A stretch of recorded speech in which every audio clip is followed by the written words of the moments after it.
Hey guys, we're over here at Lake Stanley Draper, and today we're looking at a new spot. We are at point 11, and we're going to try looking for some rose rocks today.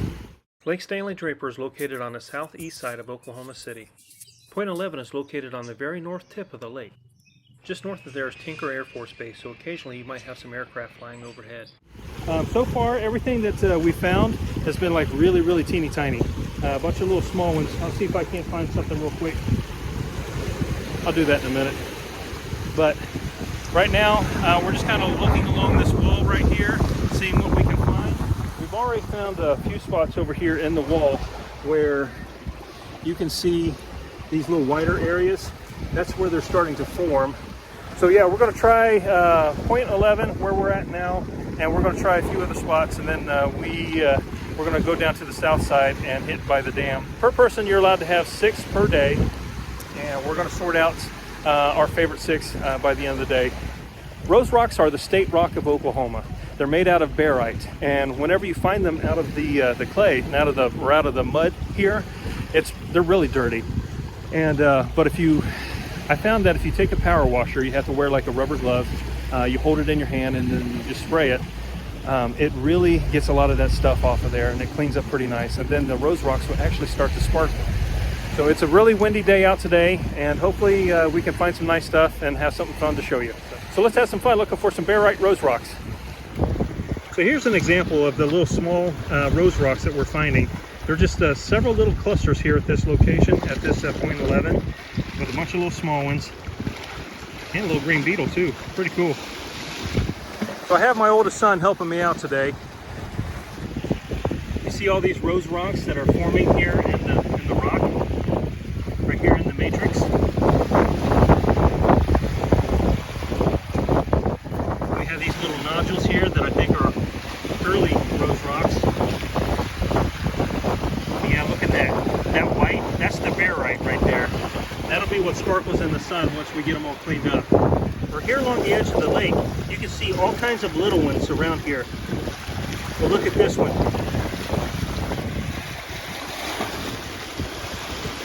Isn't that beautiful? Just a pretty little rose. There is so much broken glass over here on this along the edge of this lake. Just be really careful when you come out. Sometimes the rose rocks will look like little peanuts, or a peach pit, or a walnut, or a ball of yarn. Sometimes they'll look like little roses. Really cool. Here's a really pretty one my son just found.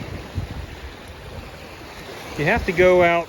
We found that you don't have very good visibility about 4 to 6 feet out there into the water at all, but that seems to be where the better ones are. So for today, we're going to find a couple of good singles, but we're going to try to find some clusters too. There's the main entrance here to point 11. All right, so we're going to go ahead and leave point 11, and we're going to head down by the dam right now. We found some pretty decent stuff, some pretty good contenders, but they're all pretty small, just like single points and stuff. And all the clusters have really small, I mean like 1/8 inch or smaller, or 1/16 of an inch little rose rocks in them. So what we're going to do, we're going to hang on to some of these for now. We're going to go down by the dam and check that out and see if we can find some better stuff. I know the stuff down there is better as far as like bigger, but the things here had some pretty good definition in them. And I'm going to clean those out with a power washer anyhow, and try to try to extract a little bit better definition out of whatever we keep anyhow. And I'll show you how they sparkle in the sun towards the end of the video. So let's head on over to the dam and check it out and see what we can find.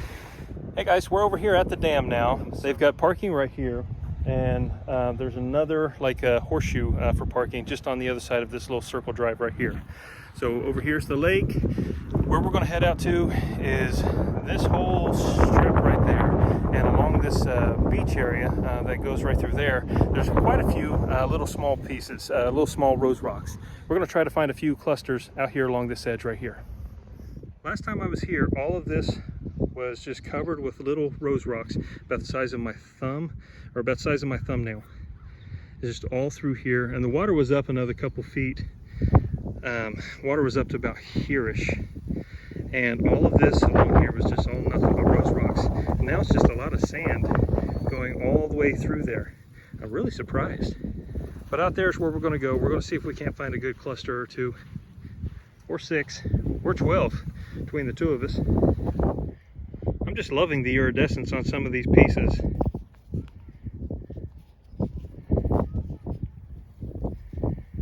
This right here is why I would encourage wearing gloves whenever you go sticking your hand down in the sand. Did not feel good going into my finger. There he goes. Oh, perfect. Over there by the water. This is going to be one of my rocks, one of my clusters, mainly because I want to experiment and see how well I can get some of that stuff out from in between all those rose rocks. The backside of it, not good at all. But I'm doing this more so for an experiment to show how well a pressure washer can get these things cleaned up. Here's a look at that piece after I got it all washed off.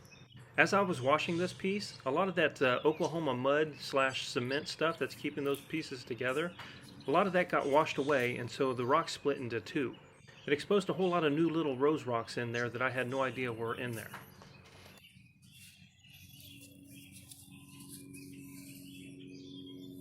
Here's a really large one that we're going to take. It's huge. Yep, that's going to be fun. Backside of it's covered.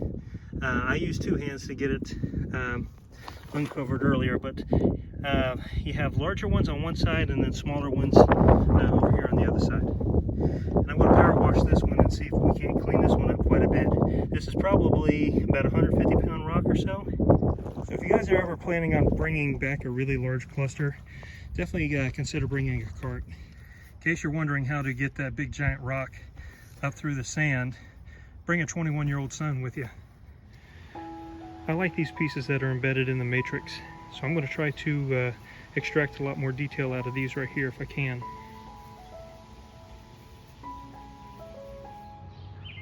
Here's that piece after I got it all washed off. It exposed a whole lot more rose rocks in there that I had no idea were there. I'm really happy with how this one turned out. I just love all the extra details that were previously hidden but are now exposed. Here's one more I'm going to try to get some more detail out of.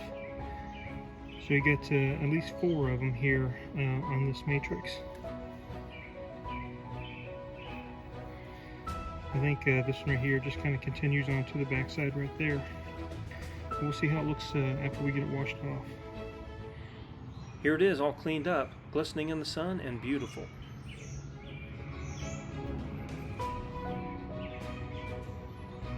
Here we go as a before.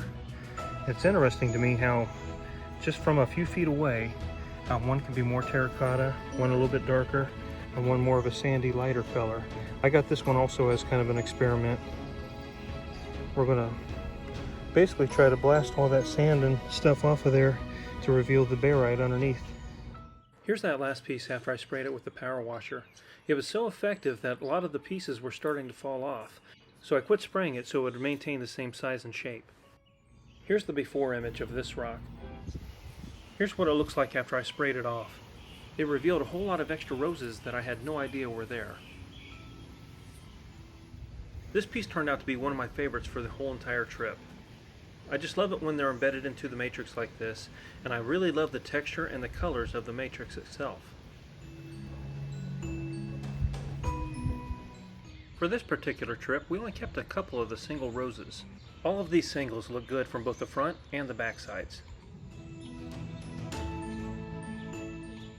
Out of the singles, this one was probably my favorite one.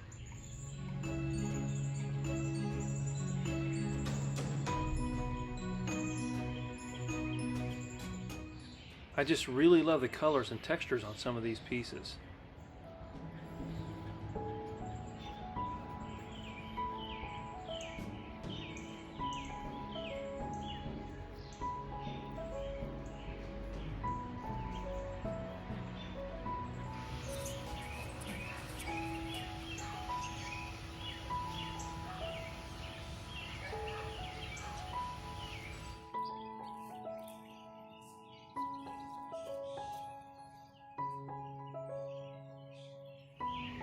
These globular shapes are really cool too.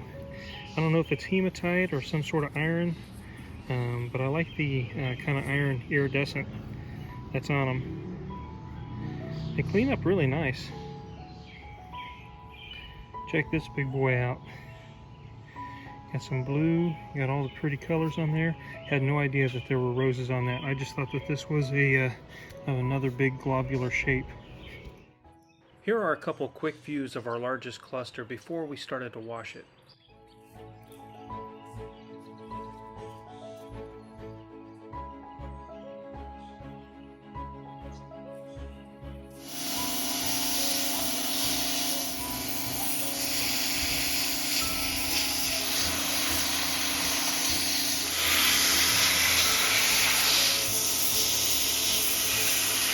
So if you're going to be doing some power washing on these rose rocks, make sure that you wear some old clothes and some eye protection and some gloves and stuff, because you're going to make a mess. Here it is after the first initial wash.